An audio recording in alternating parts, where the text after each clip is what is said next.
Can you imagine? The men with the highest body counts are the ones who want to marry virgins. So, a little story from our guy Mike. He unfortunately didn't always have the luck with the ladies. You know, he went to school, he wasn't the freshest guy, he wasn't the biggest guy, he didn't have a way with words. So getting a girl was always a problem. So one day, one of his guys hooks him up whilst they're at uni. He says, look, my guy, you're in university, you still haven't got a girl, let me help you. So his friend Eddie sets him up and goes, this girl that you were talking to, I chatted you up for her, okay? And I told her that, you know, you're interested, and if she's interested, you guys should go on a date. She has agreed. So Mike is excited. He's like, finally, he has this opportunity. The girl is fresh. They're going to go and do cinema date night. So he goes, he meets the girl. She's called Sarah. They go to the movies. They have a great time. They're vibing. Mike is like, yeah, finally, small, his game is coming. But please note, Sarah is from a very well-to-do home. So when they end the date, she's like, oh, she parked her car. And he's like, cool, no problem. Let me walk you to your car. Walks her to her car. Then they start talking. He says, okay, bye. I'm going to go to my car as well. But my car is on the other end of the parking lot. So you, bye. I'll see you at this point. Right? Sarah doesn't think anything of it. She gets into the car, drives off. Now, Mike, obviously, at this point, does not have a car. He lied blatantly. So he waits small, lets Sarah leave, sees her car going, goes, phew. Now he's going to pick public transport.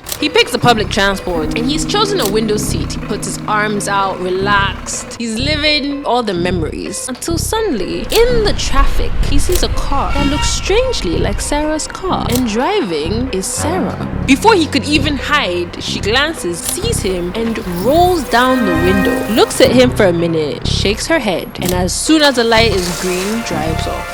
Mike is devastated. Quickly picks up his phone and goes, yo, bro, Eddie, this thing, it has fallen inside the water. I lied to her. I told her that I had a car, but in this traffic, she's just seen me in public transport. There's nothing I can do. Eddie's like, look, you messed up your own self. Who told you? Who sent you to tell her that? Later, Mike and Sarah meet up again, and Sarah goes, look, I don't do the lies, and I don't do broke boys, so bye. She leaves him, and at this point, Mike is devastated. He messed up. Eventually, he graduates from university. His confidence is completely shot, and he travels abroad and decides to reinvent himself. New land, new him. So Mike hits the gym, starts working out, starts eating well, taking care of himself. He grows, he's bigger, he becomes more confident, and suddenly he can pull in the ladies. Now he's got game. Now he's a smooth talker. Little by little, he's racking up numbers. Now the girls, they're liking him. He's the it guy at this point. Little by little, racking up numbers. His confidence is absolutely sky high. His ego cannot be destroyed. He's like, you know what? I've made it. His new circle of friends nickname him Johnny Sins. If you know,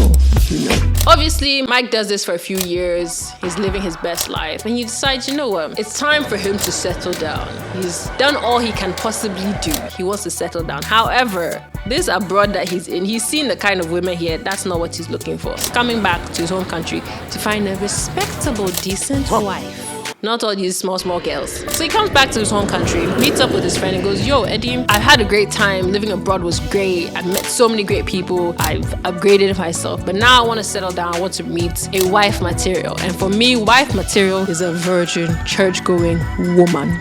No in-betweens. And he says, well, you have come to the right place. Let me take you to my church, meet a couple of the girls there, the holy sisters, and, you know, take your pick and see how it goes. Eventually, Mike goes to the church, he meets different people, and settles on a girl called Pearl. She's in the church, she's born again. She mentions that, you know, she won't do anything until marriage, and she's as well a therapist, so she has a proper job. She has got a good head on her shoulders. Mike is ecstatic. He's happy. He has found the one. Eventually, they date and get married, and Mike feels like, you know what, he made the right choice. Obviously, he has never disclosed to her his Johnny Sins past, but she too, she's never asked. Now, as they're performing their marital endeavors, doing husband and wife things, Mike is a little confused, because Pearl was giving, I am a church girl, I am untouched, holier than thou energy, but she's doing skills that he has never seen before, and he doesn't know what's going on. But, you know, he thinks about it once or twice and lets it go, because why go down that path? Until one day, they're at home and she's on the phone counseling a patient, and he passes by accidentally, just by so chance, and hears her talking to a girl saying, oh, you know, it's okay, don't cry, a high body count doesn't mean you're trash. I know, I have been there before. Men have used me too in a lot of situations and I thought I was worthless. But don't worry, it is not a cause for suicide.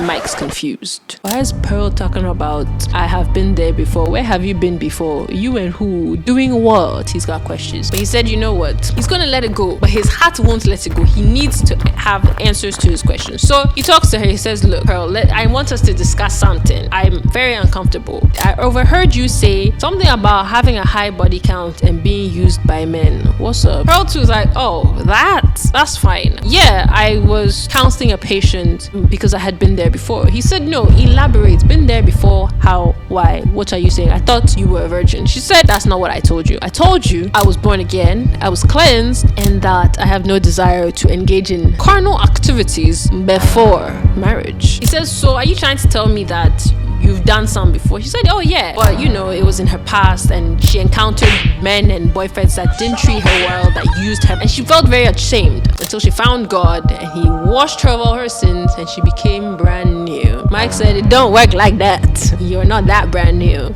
She said, what's your concern? He said, I want to know today, what is your body count? They argued back and forth. She eventually said 9. The shock, the despair, he's angry. How dare you? If that's what you've been doing, how can you be my wife? She goes, wait, this arguing with me that you're arguing with me, I don't understand. That's the number I choose to give you. There's nothing you can say about it. That's in the past. We're now married. I have not slept with anyone. You've not slept with anyone. I've not asked you a question about your past and your history. What's your business? He said, no. He's explicitly stated that he wants virgin. He doesn't want somebody who's been passed around. Why did she deceive him? At this point, they've reached an impasse. Pearl fully believes that whether you care or you don't care, whether I told you the number, whether the number I've told you is accurate, that's no longer your business. We're married and we shall stay together till the very end. At this point, Mike doesn't know what to do. He's in an entangled web situation. If you were him, what are your thoughts? Let us know down in the comment section. Find out more at nanasempa.com and I'll catch you in the next video.